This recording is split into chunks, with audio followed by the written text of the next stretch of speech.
الو. الو، مساء الخير. مساء النور. القسيس نادر موريس. ايوه، ازي حضرتك يا فندم؟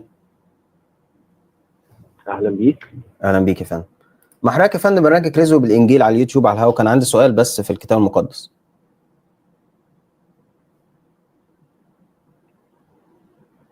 انا مش سامعك كويس. بقول لحضرتك كان عندي سؤال بس في الكتاب المقدس. انا مش سامعك. طب حضرتك سامعني كده يا فندم؟ يعني والله بص كله كان حلو. اول ما قلت بقى اصل انا مش سامع كويس، هو هنا وقفت.